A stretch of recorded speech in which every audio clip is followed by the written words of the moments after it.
নমস্কার বন্ধুরা, সাধনা kitchen with village ফুডে আপনাদের স্বাগত জানাই। বন্ধুরা, আজ তৈরি করব পুয়া পিঠে। কলা দিয়ে এই পুয়া পিঠে খেতে এত ভালো লাগে যে একবার খেলে রোজ বানানোর ইচ্ছা হবে। আসুন পিঠেটাকে তৈরি করে নিই। এখানে নিয়ে নিয়েছি আমি পাকা কলা। আজ এই কলাটা দিয়েই আমি রেসিপিটা তৈরি করব। এখানে নিয়েছি একটা মিক্সিং বোল। কলাগুলো একটু বেশি পাকা পাকা নিতে হবে। কলাটাকে আমি ছুলে নিচ্ছি। সবকটা কলাকে আগে ছুলে নেব।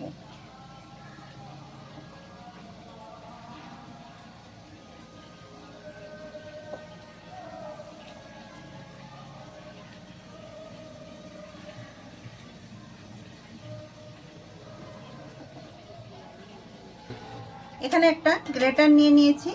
আমি গ্রেটার দিয়ে কলাটাকে একটু এইভাবে ঘষে নেব।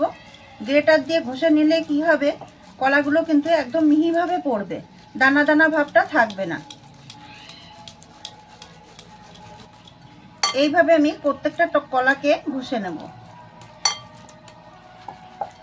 দেখুন, একদম এরকম মিহি হয়ে পড়বে কলাটা। এখানে আমি দিয়ে দেব হাফ বাটি মতো ময়দা, দিয়ে দেব 1 বাটি মতো চালের গুঁড়ো, দেব হাফ বাটির থেকে একটু বেশি চিনি, দিয়ে দেব হাফ চামচেরও কম লবণ। লবণটা দিলে স্বাদটা ভালো আসবে। দিয়ে দেব 10 টাকার প্যাকেটের 1 প্যাকেট গুঁড়ো দুধ।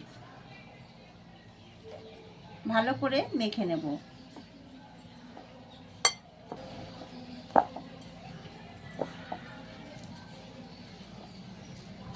বাটি মেপেই উষ্ণ গরম জল দেব আর মাখবো।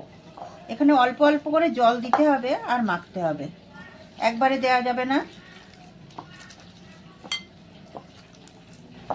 বন্ধুরা, এখানে আমি 3টে কলা ব্যবহার করেছি। আপনারা চাইলে 4টে কিংবা 5টা কলাও ব্যবহার করতে পারেন, তারও বেশি ব্যবহার করতে পারেন। আর এখানে আমি 1 বাটির কম ময়দা দিয়ে দিয়েছি, হাফ বাটি ময়দা আর 1 বাটি চালের গুঁড়ো এখানে আমি দিয়ে দিয়েছি। আপনারা চাইলে বেশি দিতে পারেন। আমার মাখা হয়ে গেছে। এবার কিছু সময় আমি এটাকে রেস্টে রেখে দেবো যাতে চিনিটা ভালোভাবে গলে যায়। কিছু সময় ঢাকা দিয়ে রেখে দেবো যাতে চিনিটা ভালোভাবে গলে যায়। ঢাকনাটা এবার তুলে নেব।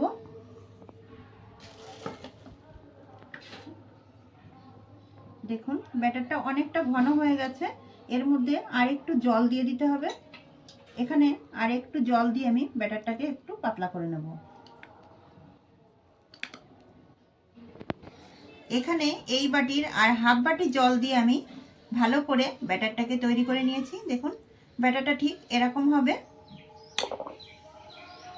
না ঘন না পাতলা, এরকম তৈরি করে নিতে হবে।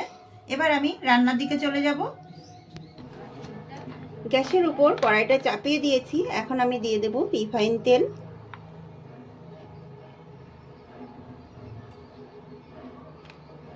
তেলটাকে খুব ভালো করে গরম করে নিতে হবে।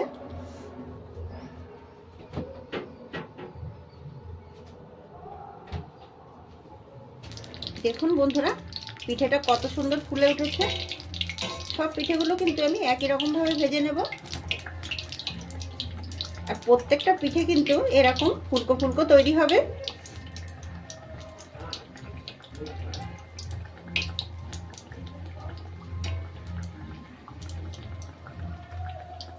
পিঠেগুলোকে একটু লাল লাল করে ভেজে নিতে হবে। এপিঠ ওপিঠ উল্টে লাল লাল করে পিঠেগুলো ভেজে নিতে হবে।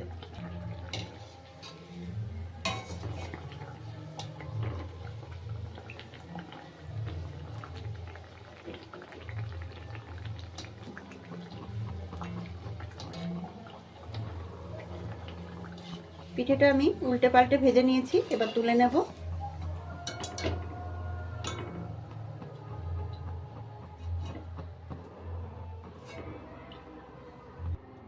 বাকি পিঠেগুলো আমি একই রকমভাবে ভেজে নেব। এক এক হাতা করে আমি এর ভেতরে ব্যাটারটা দিয়ে দেব।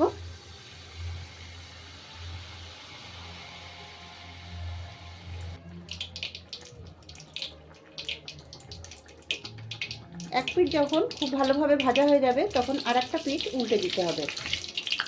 দেখুন একটা পিঠ কিন্তু ভাজা হয়ে গেছে, এবার আমি অন্য পিঠটা উল্টে দিচ্ছি। দেখুন কত সুন্দরভাবে পিঠেটা ফুলে উঠেছে, আর পিঠেটা কিন্তু খুব সুন্দরভাবে ভাজা হয়ে গেছে। এবার আমি তুলে নেব।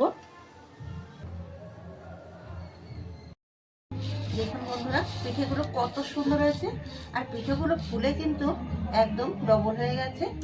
পিঠের ভেতরে কিন্তু খুব সুন্দরভাবে সেদ্ধ হয়ে গেছে। দেখুন পিঠেটা কতটা সুন্দর হয়েছে, আমি দেখাচ্ছি।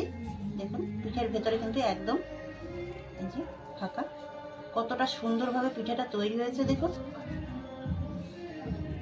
বন্ধুরা, রেসিপিটা যদি ভালো লাগে লাইক কমেন্ট করবেন, সাবস্ক্রাইব করে পাশে থাকবেন। ভালো থাকবেন, সুস্থ থাকবেন। দেখা হবে পরবর্তী ভিডিওতে নতুন রেসিপি নিয়ে।